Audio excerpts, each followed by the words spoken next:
आजचा विषय खास करून महिलांसाठी आणि मुलींसाठी. महिलांनी आणि मुलींनी आपल्या स्वतःला आपल्या शरीरापासून जेवढं वेगळं बघता येईल तेवढं वेगळं बघण्याचा प्रयत्न करावा. आपलं शरीर म्हणजे आपलं अस्तित्व ही भावना सगळ्यात अगोदर महिलांनी आणि मुलींनी आपल्या मनातून काढायला हवी. तुमचं शरीर म्हणजे तुमचं सर्वस्व नाही आणि तुमचं शरीर हे तुमचं सर्वस्व आहे, तुमची इज्जत आहे, तुमची आयुष्याची पुंजी आहे. ही भावना पुरुषांनी तुमच्या मनावर बिंबवली आहे. कारण ही भावना पुरुषामध्ये आहे, म्हणून तीच भावना पुरुषांनी तुमच्या मनामध्ये बिंबवली आहे. तुमचं शरीर तुमच्या कामी येईल न येईल, पण पुरुषाच्या मनामध्ये त्याच्या भरपूर कामाला येत असतं. कुठलीही स्त्री स्वतःच्या शरीराची कल्पना करून कधी उत्तेजित होत नाही आणि तिचं शरीर हे तिच्या किती दुःखाचं कारण आहे हे तिला चांगल्या प्रकारे माहीत असतं. तिच्या या स्त्री देहामुळे तिला काय काय सहन करावं लागतं, काय काय सोसावं लागतं, कुठल्या अडचणींचा सामना करावा लागतो हे तिला चांगल्या प्रकारे माहीत असतं. पण पुरुषाच्या डोक्यात शिरून स्त्रीचा देह बघितला तर हिऱ्याची खाण आणि उपभोगाची वस्तू आहे. पुरुष आणि स्त्री देहासाठी वेडं होणं हे समजू शकतो, पण महिलेने एका स्त्रीने स्वतःच्या शरीराकडे उपभोगाची वस्तू म्हणून बघणं आणि आपलं शरीर म्हणजे आपलं अस्तित्व आहे, आपलं शरीर म्हणजे आपलं सर्वस्व आहे, आपली इज्जत आहे. आपल्या शरीराला कोणी स्पर्श केला तरी तिच्या मनामध्ये येणारी अपराधीपणाची भावना, याला काय म्हणायचं? पुरुषाने स्त्रीकडे बघण्याचा दृष्टिकोन किंवा त्याचा वेडेपणा हा एक वेळ समजू शकतो, पण स्त्रीने आपल्या शरीराला पुरुषांच्या नजरेतून बघणं हे कितपत योग्य आहे?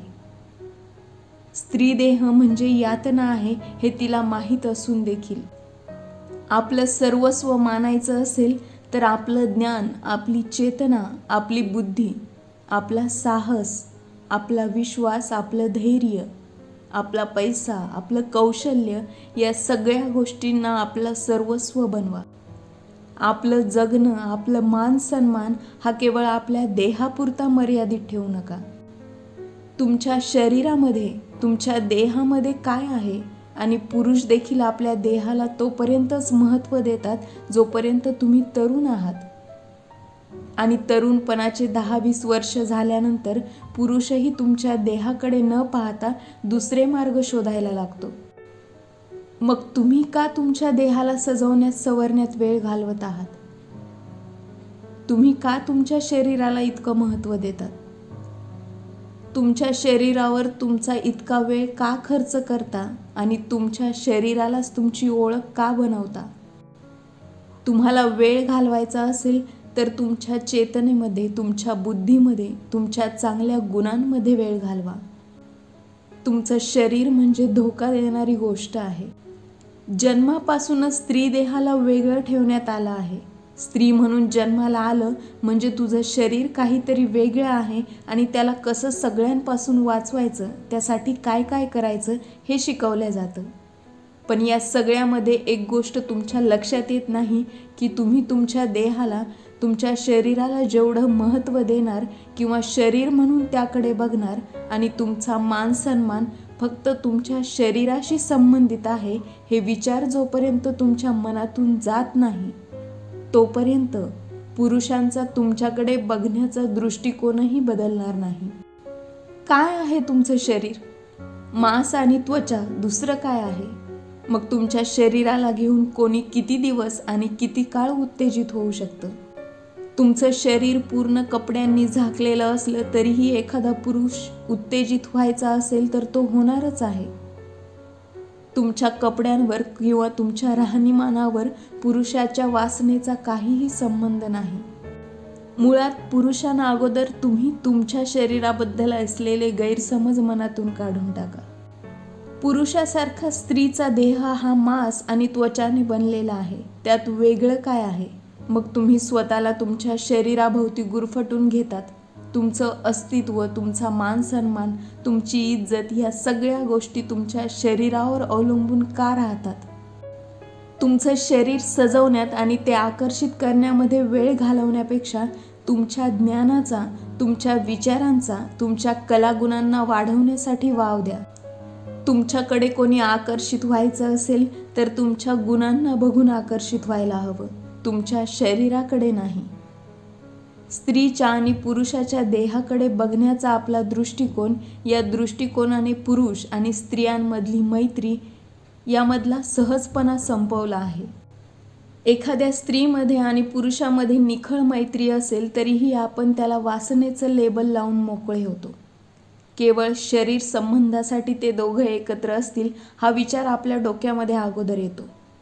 कारण आपले विचारांमध्ये स्त्री देह आणि पुरुष देह वेगवेगळा आहे. आपले विचार हे आपण फक्त आपल्या शरीरापुरते मर्यादित ठेवले आहेत.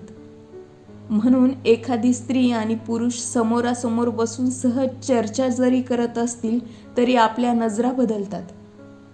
कारण आपल्या डोक्यामध्ये आपल्या विचारांमध्ये तेच भरवलं गेलं आहे. आणि या सगळ्या विचारांमधून बंधने येतात, ती फक्त स्त्रियांवर, पुरुषांवर नाही. स्त्रीचे शरीर म्हणजे तिच्या घराची प्रतिष्ठा होते. घराच्या मान सन्मानाचा, इब्रतीचा, इज्जतीचा प्रश्न होतो. मुळात स्त्री देहाला आणि पुरुष देहाला आपण वेगळं समजून आणि अवास्तव महत्त्व देऊन गोष्टी आणखी किचकट करतो. स्त्री देह काय किंवा पुरुष देह काय आणि स्त्री पुरुष संबंध काय हे सगळं क्षणिक आहे. आपण स्त्री देह, लिंग, शरीर या सगळ्यांचा आपल्याच डोक्यात संकुचित विचार केला आहे. स्त्री देहाबद्दल असणारं कुतूहल आणि भारतात स्त्रियांवर होणारे बलात्कार यासाठी आपले स्त्रियांच्या शरीराकडे बघण्याचे संकुचित विचार जबाबदार आहेत. स्त्री देह देखील हाडामासाचा आणि त्वचेचा बनलेला आहे. या पलीकडे आपण जोपर्यंत पोहोचत नाही तोपर्यंत आपला वैचारिक विकास शक्य नाही. आणि म्हणून सगळ्यात अगोदर स्त्रियांनी स्वतःकडे बघण्याचा दृष्टिकोन बदलावा. शरीर स्त्रीचं आणि तिच्या शरीराबाबतीत सगळे निर्णय पुरुषाचे. मग कपडे घालणं, राहणं, लग्नानंतर शरीर संबंध ठेवणं, शरीरात मुलं वाढवणं, मुलं जन्माला घालणं हे सगळे निर्णय पुरुष का घेणार?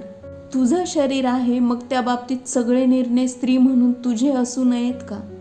आपलं अस्तित्व, आपला मान सन्मान, आपली इज्जत हे सगळं केवळ आपल्या शरीरापुरतं मर्यादित नाही, तर हे सगळं आपल्या भावना, आपले विचार, आपली बुद्धी, आपले ज्ञान, आपली कौशल्य, आपले धैर्य, आपला संयम, आपल्यात असलेले सगळे चांगले गुण हे म्हणजे आपलं अस्तित्व आहे. म्हणून आपलं शरीर सजवण्यात आणि त्याला अवास्तव महत्त्व देण्यात आपला वेळ घालवण्यापेक्षा आपल्या विचारांवर काम करा. आपल्या बुद्धीला, आपल्या हुशारीला महत्त्व द्या. आपलं अस्तित्व विचाररूपी असू द्या, शरीरापुरतं मर्यादित नाही. जोपर्यंत स्त्री स्वतःच्या देहाकडे बघण्याचा दृष्टिकोन बदलत नाही तोपर्यंत पुरुषांचा तिच्या देहाकडे बघण्याचा दृष्टिकोन बदलणार नाही. व्हिडिओ आवडला असेल तर चॅनलला लाईक, शेअर आणि सबस्क्राईब करायला विसरू नका.